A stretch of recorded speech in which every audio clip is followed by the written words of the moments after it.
Good afternoon. My name's Tom, and this is our once a week video regarding Donald J. Trump, former president of the United States. Again, if you haven't listened to this spiel before, the reason this is a once a week thing is because politics tends to run very negative, and so it's important not to let that take over your everyday life. You don't want to take part in the 2 minutes hate. The it's this election cycle. People are planning on making a lot of money. It's not about beating last year's numbers. It's about beating last presidential cycle's numbers in ratings and views. And you can expect them to try to um, make a mountain out of every single molehill they can spot in order to keep your butt glued to the seat, so their advertisers will give them more money for a commercial time. And this is not unique to the Democratic Party or the Republican Party or any one particular organization. That's literally a business model that many organizations are following. It's kind of sad. Anyway, on to Trump. We'll start with political news last weekend. It seems he discovered RFK Jr. actually might be pulling more votes from him than he's pulling from Biden, which is surprising to a lot of people. And it makes a lot of sense to a lot of other people. All I'm going to say is RFK Jr. can actually attack Donald Trump from the right.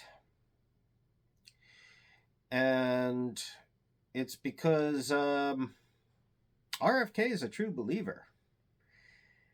I'm not entirely, I don't understand everything he believes in, but he really does believe it.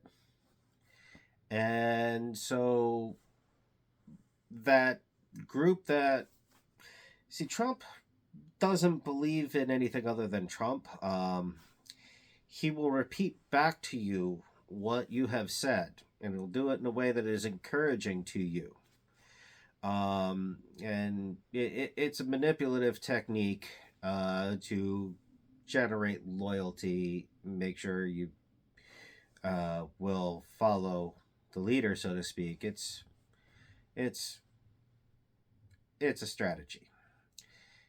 RFK will tell you those things that you've been saying because RFK believes those things that you've been saying. And while I don't have a lot of credibility, maybe when I tell you what Trump said's a lie because X, Y, and Z, it doesn't matter if I'm correct. I have no credibility with you. But RFK, he's got credibility with you if you're the sort of person who believes the sort of things that these people are saying to you. So actually having those attacks coming from RFK Jr. is a lot more damaging than having those attacks coming from Joe Biden. All right, so moving on to the court entanglements. New York. Now, I had said with regard to the contempt of court hearing that I believe the judge was going to initially start out treating Trump with kid gloves because an easy way to undercut an appeal claiming that a judge is biased is for the judge to be able to demonstrate not only did I treat this person fairly, I gave them the benefit of the doubt at every turn, and I didn't overdo it when it came to corrective actions. In this case, I was wrong because the judge, well, he didn't jump straight to incarceration. He did go with the maximum fines. And he decided he was going to treat Donald Trump like a criminal defendant. Now, maximum fines in New York for contempt of court is like $1,000. So that was like $9,000 total. $9,000 to a billionaire. That's like you or me paying $9 in fines to the court. Actually, it's even less. That would be like you and me paying 50 cents to the court in penalties. Be like, to hell with your penalty. Um, and the judge regretted that he couldn't find Trump higher. That makes sense because, as I said, $9,000 is nothing to a billionaire. But he didn't want. I guess I don't know if he wasn't allowed to go to incarceration yet, or if he was. It would just be outside of the norm for him to do that in the jurisdiction that they are in. But he did specify that future violations could result in incarceration. Now, it's worth noting that this penalty phase of the contempt hearing happened, I think, on Tuesday, even though the contempt of court hearing happened last week. Because I guess there was no penalty and no warning, and I don't know, for whatever reason, former President Trump decided to start making more statements about the jury and witnesses on Monday. So there's another contempt of court hearing already scheduled. We'll see how that goes. I have no idea if the second time will result in incarceration. If it does, I wouldn't expect it to be more than a day unless, he starts yelling at the judge during the penalty phase. I don't recommend that. That's generally considered a bad idea. I can't give you legal advice, but I can explain common sense. Don't yell at a judge. Don't violate gag orders. Don't demonstrate open contempt of court. This is how you get unfavorable rulings. All right. So, witnesses. Talked about that. Him talking about witnesses. One in particular was Michael Cohen, who was testifying this week. Another one is Keith, I think his last name's Donaldson? Oh, he was Stormy Daniels' former attorney, just like Cohen was Donald Trump's former attorney. This from the, hush money payment time period. Yeah, they're both disbarred. They both engaged in unethical and at times criminal behavior.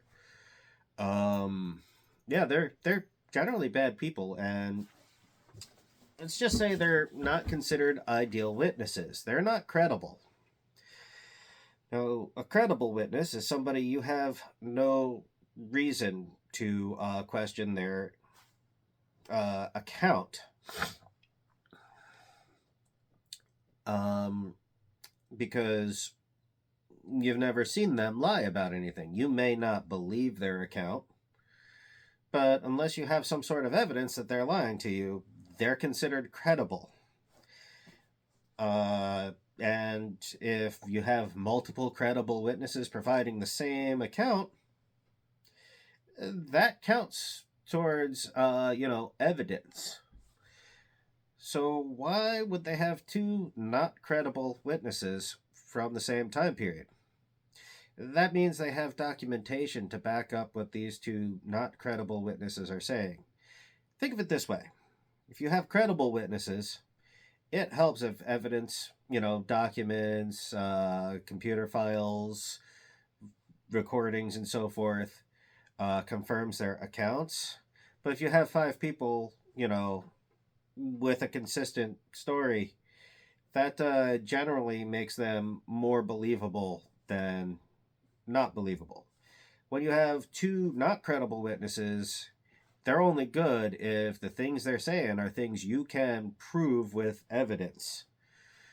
So they provide the mechanics, and then somebody says, well, why should we believe them? And it's because we have all of these financial transactions, and we have this and that, and Oh, hey, look, Michael Cohen has more tape recordings of everything he did. So that's how, a not credible witness can actually be useful in trial.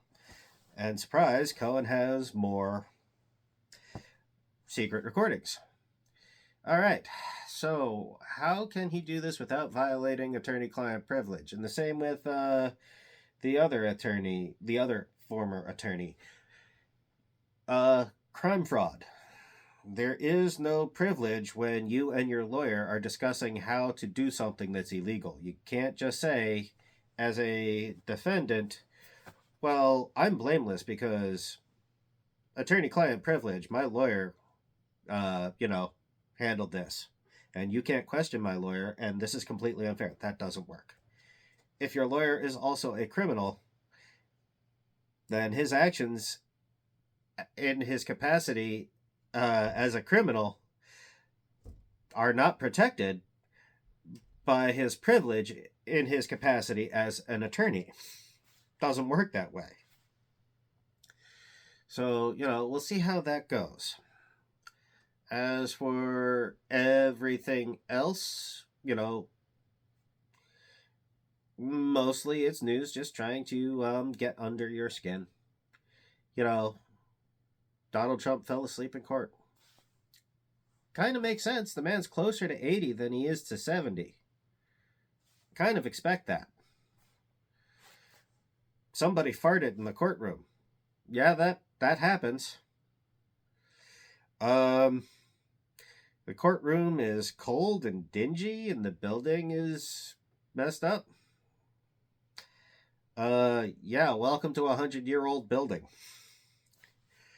I don't know what you want me to tell you. This is what normal criminal defendants go through every day.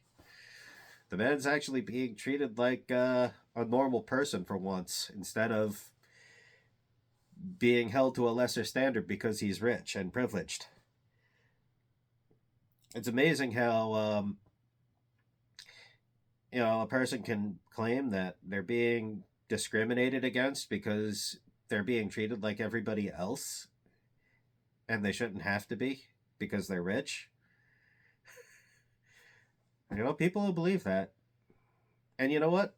People on TV will tell you that he's being discriminated against because they're trying to get you angry and keep your butt glued to the seat to make their ratings go up so they can charge their advertisers more money.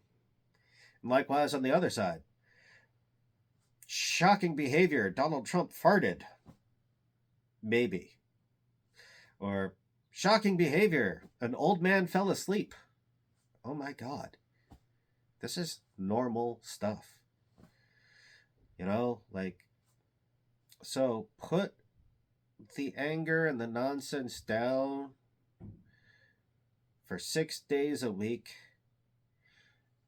and just go through the news 1 day a week when it comes to politics, and your life will be so much better. Have a good day.